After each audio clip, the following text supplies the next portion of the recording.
Lithium ferrofosfat. LFP adalah baterai namun tidak pakai nikel. Disinilah kalimat yang dibikin ramai kemarin karena entah bagaimana caranya di otak pejabat itu yang namanya baterai pasti pakai nikel. Dan karena kita raja nikel, kita akan jadi raja baterai. Jadi menyetujui LFP seakan-akan anti nikel dan anti pemerintah. Sekarang kita detailkan. Dunia ke depan memang dunia baterai sebagai bahan penyimpan energi. Di dalam menyimpan energi ada banyak jurus. Salah satunya adalah lithium ferrofosfat yang menjadi pesaing nikel, manganis, kobalt atau NMC. Dalam kendaraan listrik, baterai bukan hanya komponen terpenting tapi juga merupakan komponen termahal. Jadi kuncinya adalah bagaimana membuat baterai itu murah dan bisa menyimpan lama, itu kuncinya. Dan sekarang belum ada pemenangnya dan masih terus berubah. Di banyak negara produsen baterai, ketika bahan nikel dikendalikan Tiongkok sejak 5 tahun terakhir, maka mereka putar otak dan tidak menggunakan nikel. Itu adalah alasan pertama. Alasan kedua, nikel harus menggunakan kobalt, di mana baterai yang memakai kobalt disebut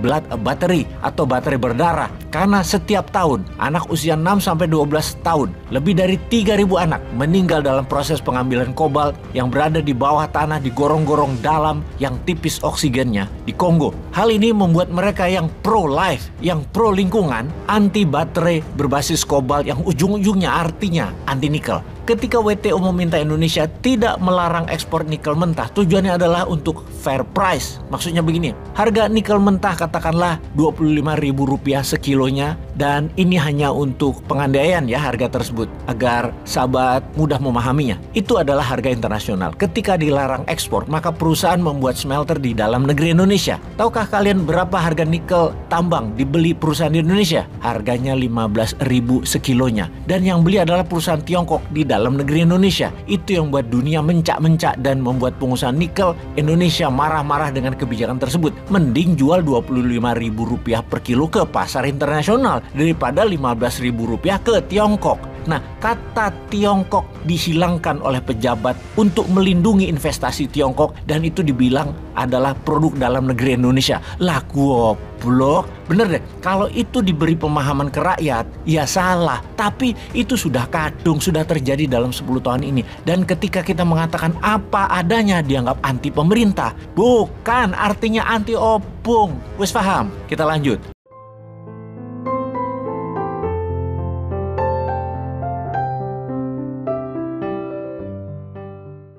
Apa Anda anti nikel? Sebuah pertanyaan yang punya lebih dari satu arti. Arti pertama, Anda anti opung. Arti berikutnya, Anda melawan pemerintah. Arti berikutnya, Anda tidak mendukung 02. Arti lainnya lagi, Anda tidak sejalan dengan pembangunan berkelanjutan. Arti lain lagi, Anda melawan Pak Jokowi yang disukai 80% penduduk Indonesia. Nah, kalau begini diasosiasikan kata nikel tersebut, ya ini namanya pembunuhan ide dan kreativitas anak bangsa untuk bernegara. Karena dalam narasi berikutnya, kalau Anda anti nikel, artinya Anda melawan pemerintah dan kebijakannya. Artinya Anda anti Tiongkok, karena Tiongkok diuntungkan lebih dari 10 kali lipat dari apa yang Tiongkok investasikan di Indonesia. Artinya Anda pro Barat karena Indonesia melawan WTO yang tidak suka Indonesia menahan ekspor bahan mentah, namun malahan memberi Tiongkok bahan yang lebih murah. Itu harus didukung. Sahabat, semua informasi kali ini jangan dibawa-bawa seakan-akan anti 02 atau anti 01. Kalian ini sudah mabuk politik kalau kayak gitu. Karena semuanya Anda hubungkan, Anda kaitkan dengan pilpres dan politik. Buatlah kompartemen di kepala Anda. Kapan ngomong politik, kapan bicara bisnis, dan kapan bikin fulus untuk masuk kantong. Itu beda-beda. Percayalah, politik bernegara tidak akan dengan cepat membuat kantong Anda penuh, kecuali Anda pejabat atau Anda temannya pejabat. Kita ini adalah orang yang 99,5% manusia kebanyakan yang tidak cari makan dari dunia politik dan dunia kekuasaan. Oke, kita kembali ke topik LFP, lithium ferrofosfat.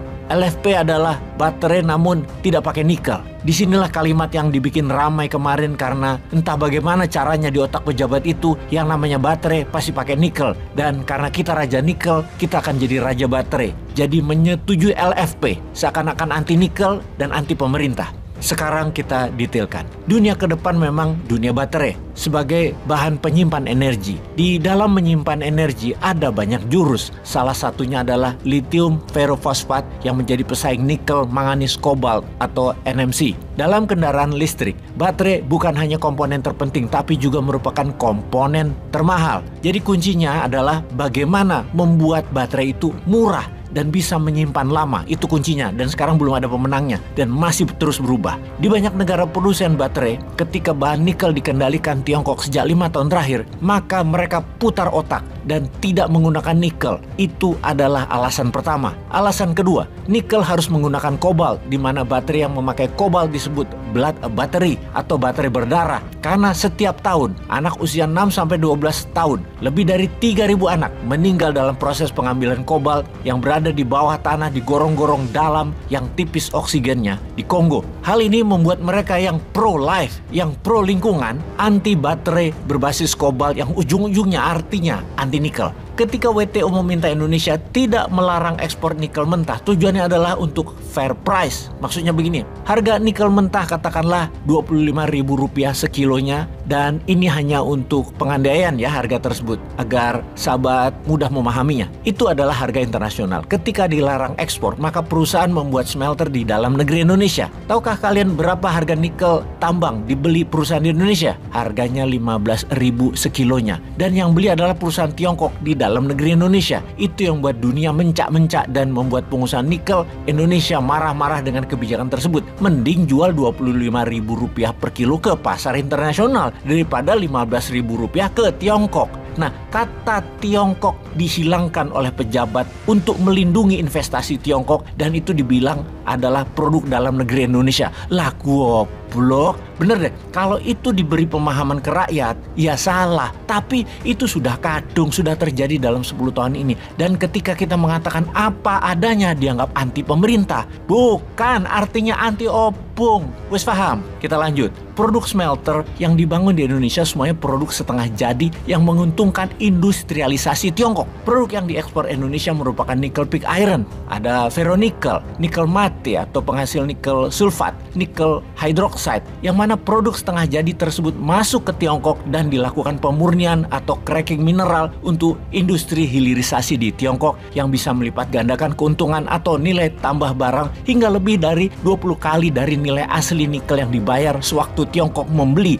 dari rakyat Indonesia. Yang bisa disimpulkan, ini merusak alam Indonesia bisnis nikel ala hilirisasi yang saat ini. Merugikan rakyat Indonesia juga karena hanya dapat 10%-an dari pajak. Namun kekayaan alam hilang dan malah mendukung industrialisasinya Tiongkok dan memperkaya Tiongkok 20-50 kali lipat dari apa yang Tiongkok investasikan ke Indonesia. Sudah gitu, kenapa bisa 50 kali? Ya karena mereka dapat bebas pajak tax holiday, ada insentif pajak badan PPH, juga dapat fasilitas bebas pajak ekspor, boleh impor barang baru atau bekas semuanya untuk membangun smelternya, sampai boleh pakai tenaga kerja Tiongkok sebanyak-banyaknya, dan uang transaksinya karena di luar negeri yang masuk ke Indonesia hampir nggak ada. Intinya asul dah lah. Bener deh, kalau model hilirisasi begini ya mending dukung LFP dan gak usah nikel. Itulah yang membuat harga nikel sekarang turun hampir 50% sekilonya, sekitar 15 ribuan. Masih lebih mahal harga cabe. Pening dah pala opung sekarang.